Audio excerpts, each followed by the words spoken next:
Europe 1. Le journal de 8h sur Europe 1, Fanny Marceau. Bonjour Fanny. Bonjour Dimitri, bonjour à tous. C'était le 14 mai 2024, l'évasion meurtrière de Mohamed Amra au péage d'Incarville dans l'Eure. Elle a coûté la vie à 2 agents pénitentiaires. Gérald Darmanin, ministre de l'Intérieur à l'époque, garde des Sceaux aujourd'hui, ne cache pas sa hâte de voir le fugitif interpellé samedi en Roumanie répondre de ses actes. J'espère que dans quelques heures, dans quelques jours, dans moins de 10 jours, puisque la Roumanie aurait donné son accord pour le retour de M. Amra en France, nous puissions le présenter devant des magistrats français. Alors Mohamed Amra a bien tenté de faire appel pour éviter un retour en France, rejeté par les autorités roumaines. Gérald Darmanin, lui, promet à son retour un isolement total, préfiguration des prisons de haute sécurité qui doivent voir le jour fin juillet. Le ministre de la Justice qui s'est félicité hier de la progression de l'enquête alors qu'une vingtaine de complices présumés a été interpellée. Et tout un réseau qui aurait aidé le fugitif à organiser sa fuite et à rester sous les radars pendant 9 mois.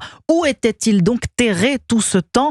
Maxime Gondelot, selon les informations d'Europe 1, il serait resté tout près, en vérité, de son lieu d'évasion. Oui, selon les informations d'Europe 1, Mohamed Amra aurait trouvé refuge dans les heures qui ont suivi son évasion dans un camp de gens du voyage situé à proximité immédiate du péage d'Incarville dans l'Eure. C'est là que, selon une source proche du dossier contactée par Europe 1, la mouche aurait en réalité passé la majeure partie de sa cavale. Alors pour l'heure, il faut rester prudent. L'hypothèse la plus sérieuse étudiée par les enquêteurs, c'est que Mohamed Amra serait resté caché, sans appareil électronique, sans aucune prise de contact avec son entourage, totalement coupé du monde. C'est pour cette raison qu'il serait resté introuvable. Connu pour son opacité, la communauté des gens du voyage représente pour un fugitif le refuge idéal selon un enquêteur. Il est très rare qu'elle communique des informations à la police, une hypothèse que semble valider la récente capture de Mohamed Amra. Dès lors qu'il s'est remis en mouvement, sa voiture de location a été identifiée par les enquêteurs. Il est rapidement logé dans un appartement sécurisé de Bucarest où des caméras filment ses moindres faits et gestes.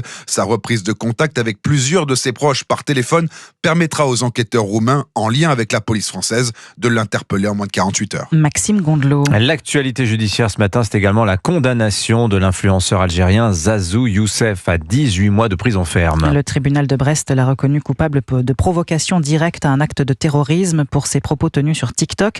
Pour l'autre influenceur jugé hier à Montpellier, Doualem, dont l'expulsion vers l'Algérie avait été un échec le mois dernier, le parquet a requis 6 mois de prison avec sursis pour provocation non suivie des faits à commettre un crime ou un délit.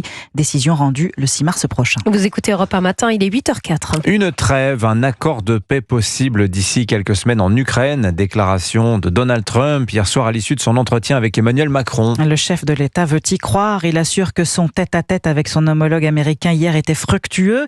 Et s'ils n'ont pas encore accordé leur violon sur la manière de sortir de ce conflit, les deux dirigeants sont au moins d'accord sur une chose, Alexandre Chauveau, c'est qu'il faut une trêve et vite. Les deux présidents se montrent optimistes. Les choses avancent rapidement, affirme Donald Trump. Volodymyr Zelensky est ainsi attendu à Washington dans les prochaines semaines pour conclure un accord de paix qui inclurait un marché autour de l'exploitation des minerais ukrainiens. Notre objectif, c'est d'arriver à un cessez-le-feu le plus rapidement possible et à terme d'arriver à une paix permanente. Ma réunion avec le président Macron aujourd'hui représente une autre étape importante de franchie. Il a été très impliqué depuis le début pour essayer de mettre fin à cela et je pense qu'on va y arriver. Emmanuel Macron évoque lui des avancées substantielles et se dit conscient des efforts que l'Europe doit fournir pour assurer sa sécurité. Nous sommes engagés comme Européens pour être partie prenante justement de ces garanties de sécurité. Et plus largement, nous sommes engagés, conscients que nous sommes, que les Européens doivent encore faire davantage pour un partage plus juste du fardeau sécuritaire que votre pays porte depuis plusieurs années. Emmanuel Macron reste néanmoins vigilant sur l'accord de paix qui doit selon lui garantir à l'Ukraine une protection crédible et durable face aux velléités d'expansion de Vladimir Poutine. Alexandre Chauveau du service politique d'Europe 1. Après cette conférence de presse à 2 voix, Emmanuel Macron a été interviewé sur la chaîne américaine Fox News. Il a détaillé davantage le plan européen pour l'Ukraine. Pour moi, la séquence devrait être la suivante. Négociations entre les États-Unis et la Russie et entre les États-Unis et l'Ukraine. Je pense que cela pourrait avoir lieu dans les semaines qui viennent. Une trêve sur les infrastructures aériennes, maritimes et terrestres. Si elle n'est pas respectée, ce sera la meilleure preuve que la Russie n'est pas sérieuse. Pendant cette période, nous négocions sur les garanties de sécurité, les terres et les territoires, et ce sera la responsabilité du président ukrainien. La reconstruction. Les États-Unis auront l'accord sur les minéraux critiques et les terres rares. Je pense que c'est très important car c'est l'un des meilleurs moyens d'obtenir un engagement des États-Unis dans la souveraineté ukrainienne. Et le président russe Vladimir Poutine a répondu hier notamment à la volonté des Européens de ne pas être écartés des négociations de paix. Écoutez le président russe. Nous sommes reconnaissants envers tous nos partenaires qui soulèvent ces questions et qui s'efforcent de garantir l'obtention de la paix en Ukraine. Ce que je veux dire par là, c'est que non seulement les Européens, mais aussi d'autres pays ont le droit et peuvent participer. Et nous traitons cela avec respect. Et Vladimir Poutine a également salué le réchauffement des relations avec les États-Unis. Donald Trump hier a certes appelé à la paix, mais à une paix, je le cite, dans l'intérêt de la Russie. Preuve de ce rapprochement hier à l'ONU lors d'un vote sans précédent. Pour la première fois, Washington s'est allié à Moscou sur une résolution reconnaissant qu'il est urgent de mettre fin à la guerre cette année, mais sans faire référence à l'intégrité territoriale de l'Ukraine. Le texte a été adopté après plusieurs amendements. Il est 8h07 sur Europe 1 à Vannes. Deuxième jour d'audience ce mardi au procès de Joël Le Squarnec. À la barre, son ex-femme et ses 3 enfants. Objectif, comprendre qui est cet ancien chirurgien qui a violé ou agressé sexuellement 299 patients, dont la plupart mineurs. Des victimes et leurs familles qui ont pu observer l'accusé dès hier lors d'une première journée d'audience difficile. Vous suivez ce procès pour Europe 1, Sandrine Prioul. Chemise grise et gilet, petites lunettes, Joël Le Squarnec se tient dans le box, calme, presque impassible, jusqu'à la lecture de l'ordonnance d'accusation. Les faits de viol revendiqués dans ses carnets, ces 30 années où il s'est dit envahi par la pédophilie, les noms vulgaires à caractère sexuel donnés à ses disques durs. Et puis, la présidente égrène alors les noms des 300 victimes et le chirurgien se montre affecté, rougit même avant de prendre la parole. « J'ai commis des actes odieux », dit-il, permettant à son avocat, maître Maxime Tessier, d'être rassurant sur les volontés de son client de coopérer. Il n'y a pas ici d'accusés qui viennent perturber les débats, mais quelqu'un qui, pour des faits qui pour certains remontent à 30 ans, est dans une démarche d'assumer ses responsabilités. Côté victime toutefois, il en faudra plus, notamment pour le père de Mathis, suicidé en 2015. Je ne crois plus en ses paroles, je ne crois pas en lui. J'ai une haine pour ce mec, je suis croyant, mais c'est le seul homme que je ne pardonnerai jamais. Pourtant, c'est l'espoir auquel il se raccroche, voir Le Squarnec assumer ses responsabilités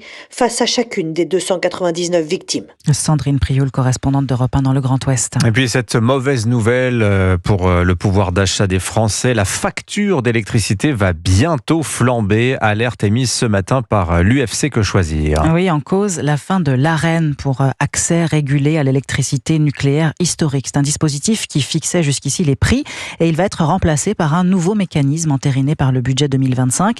Une manœuvre qui va faire grimper les tarifs de l'électricité dès 2026. Barthélémy Philippe. Oui, pour l'instant, le calcul des prix repose à moitié sur le coût réel de l'électricité produite en France dans nos centrales nucléaires. Une électricité bon marché qui couvre 95% de nos besoins.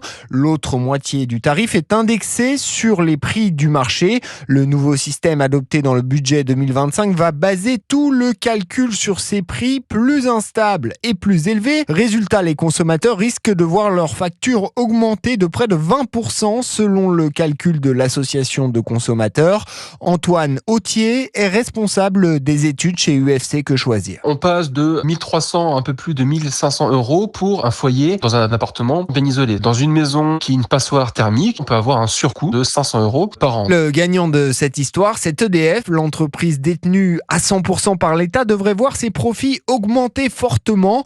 L'État promet de restituer aux consommateurs une partie des taxes levées sur l'opérateur, mais cela ne suffira pas. L'UFC réclame une redistribution de l'intégralité des taxes. Barthélémy Philippe du service économie d'Europe 1. Des nouvelles du pape à 8h10 sur Europe 1. Il est toujours hospitalisé pour une double pneumonie. L'inquiétude grandit bien sûr quant à sa santé, mais les prières des fidèles font peut-être effet selon le Vatican. Même s'il reste dans un état critique, il est en légère amélioration. Merci beaucoup Fanny Marceau, c'était votre journal. À suivre dans 20 minutes vos signatures Europe 1 avec Charlotte Dornelas. On reviendra ce matin sur l'itinéraire administratif absolument délirant du terroriste islamiste de Mulhouse. Dans un instant, l'invité politique Pierre Lelouch, l'ancien ministre spécialiste des questions internationales, sera face à Sonia Mabrouk.